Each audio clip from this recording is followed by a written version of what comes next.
আসসালামু আলাইকুম, স্বাগতম ওয়ার্ল্ডকাস্ট সংবাদে। আমি মোহাম্মদ রায়হান আজকের সব আন্তর্জাতিক খবর নিয়ে হাজির হয়েছি। শুরুতেই জানিয়ে দিব সংবাদ শিরোনাম, তারপর বিস্তারিত। যুদ্ধের আশঙ্কায় মেট্রো স্টেশন ও পার্কিং লটকে আশ্রয় কেন্দ্র ঘোষণা ইরানের। মধ্যপ্রাচ্যের আকাশ ও জলসীমায় যুদ্ধের দামামা।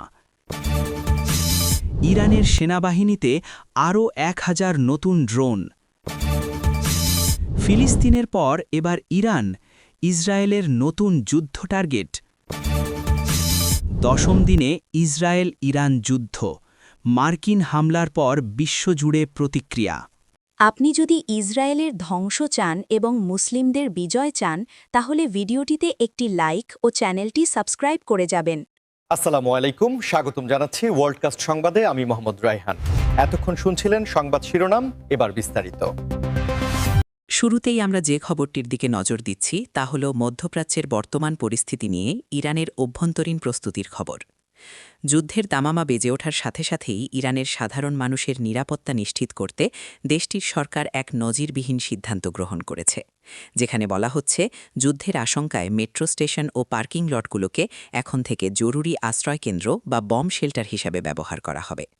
আপনারা নিশ্চয়ই জানেন যে আধুনিক যুদ্ধ মানেই আকাশপথে বড় ধরনের হামলা, আর সেই হামলা থেকে নাগরিকদের বাঁচাতে মাটির নিচের অবকাঠামো সবসময়ই সবচেয়ে নিরাপদ হিসাবে গণ্য হয়। ইরানের তেহরান সহ বড় বড় শহরগুলোতে যে বিশাল মেট্রো নেটওয়ার্ক রয়েছে, সেগুলোকে এখন কেবল যাতায়াতের মাধ্যম হিসাবে নয়, বরং যুদ্ধের সময় মানুষের জীবন বাঁচানোর প্রধান হাতিয়ার হিসাবে দেখা হচ্ছে। কর্তৃপক্ষের ভাষ্যমতে এই মেট্রো স্টেশনগুলো মাটির অনেক গভীরে অবস্থিত হওয়ায় এগুলো প্রচলিত মিসাইল বা বিমান হামলা প্রতিরোধে সক্ষম, এবং এখানে হাজার হাজার মানুষ একসঙ্গে আশ্রয় নিতে পারবে।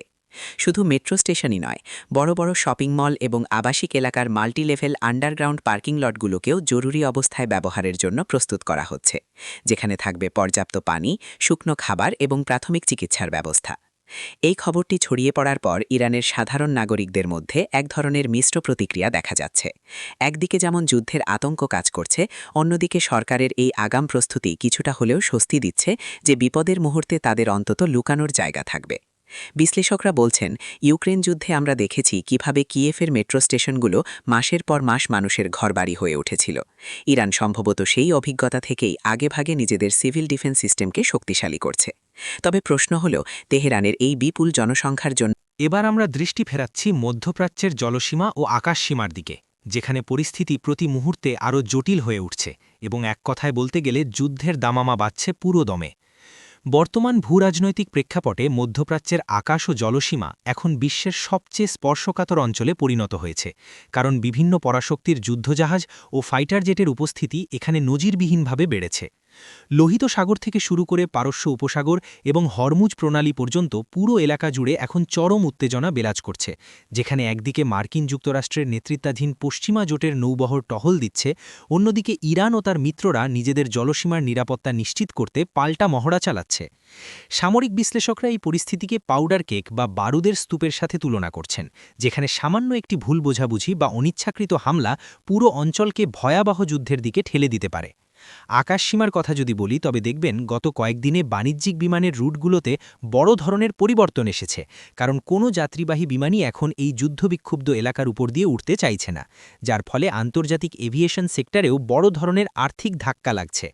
অন্যদিকে জলসীমায় বাণিজ্যিক জাহাজগুলোর চলাচল ব্যাহত হওয়ায় বিশ্ববাজারে তেলের দাম এবং পণ্য পরিবহনে বড় ধরনের সংকট তৈরির আশঙ্কা দেখা দিয়েছে, কারণ আপনারা জানেন যে বিশ্বের মোট তেল সরবরাহের একটি বিশাল অংশ এই রুট দিয়েই পরিবাহিত হয়।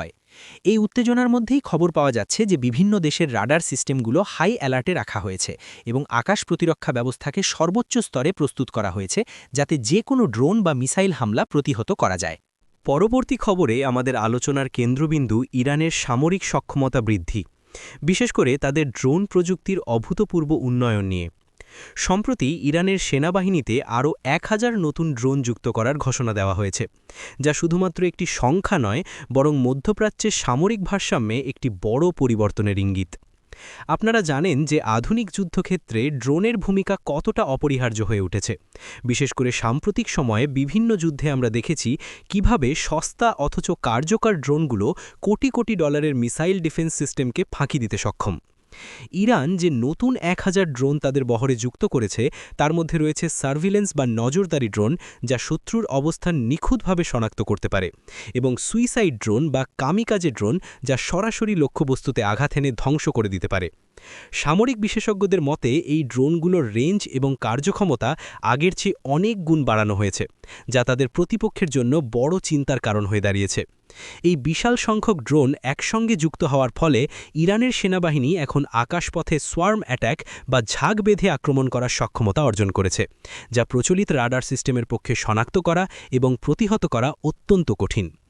ইরানের সামরিক বাহিনীর ঊর্ধ্বতন কর্মকর্তারা বলছেন এই সংযোজন তাদের দেশের প্রতিরক্ষা ব্যবস্থাকে অটুট রাখবে এবং যে কোনো বহিঃশত্রুর আক্রমণের দাঁত ভাঙা জবাব দিতে সাহায্য করবে। তবে আন্তর্জাতিক মহলে এই খবরটি নতুন করে উদ্বেগের জন্ম দিয়েছে, কারণ এই ড্রোন প্রযুক্তি যদি অন্য কোনো গোষ্ঠীর হাতে চলে যায় তবে তা আঞ্চলিক নিরাপত্তার জন্য হুমকি হতে পারে।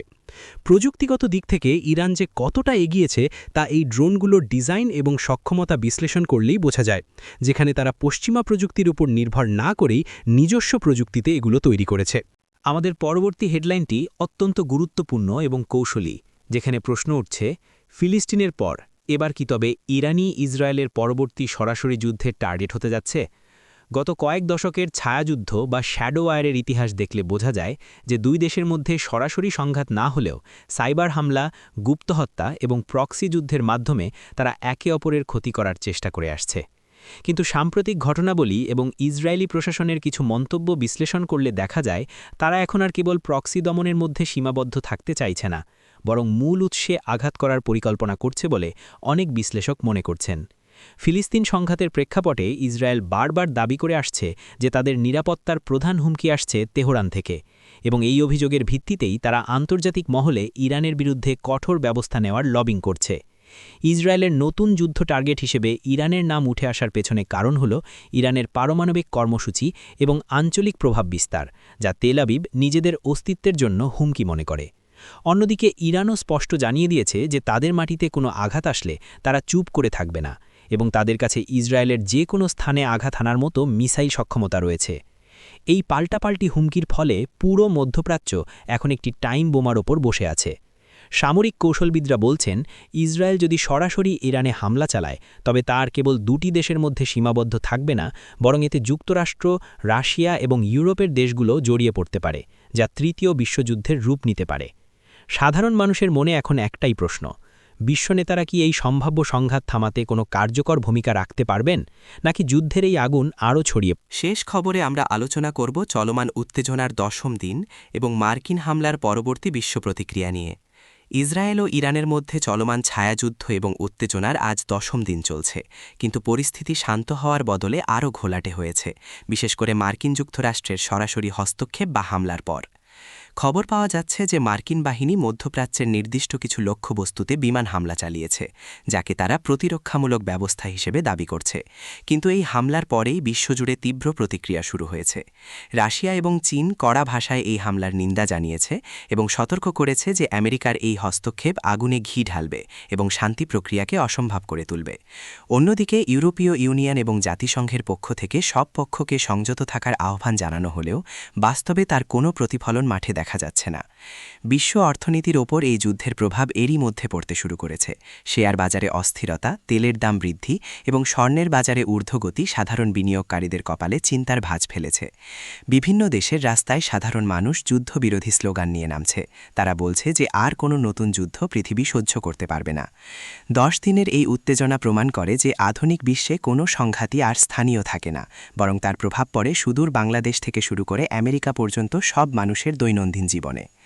কূটনৈতিক মহলে এখন জোর আলোচনা চলছে কিভাবে এই উত্তেজনা কমানো যায়, কিন্তু আস্থার সংকট এতই প্রবল যে কোনো পক্ষই আলোচনার টেবিলে বসতে রাজি হচ্ছে না। এই পরিস্থিতিতে আমাদের মতো সাধারণ মানুষের করণীয় কি? আমরা কেবল আশা করতে পারি যে শুভ বুদ্ধির উদয় হবে এবং পৃথিবী আরেকটি ধ্বংসযজ্ঞ থেকে রক্ষা পাবে। আজকের এই বিস্তারিত আলোচনা আমরা এখানেই শেষ করছি, তবে যাওয়ার আগে বলে রাখি আমরা সবসময় চেষ্টা করি নিরপেক্ষভাবে সত্য ঘটনা আপনাদের সামনে তুলে ধরতে। ভিডিওটি ভালো লাগলে বন্ধুদের সাথে শেয়ার করুন এবং পরবর্তী আপডেটের জন্য আমাদের সাথেই থাকুন। ধন্যবাদ।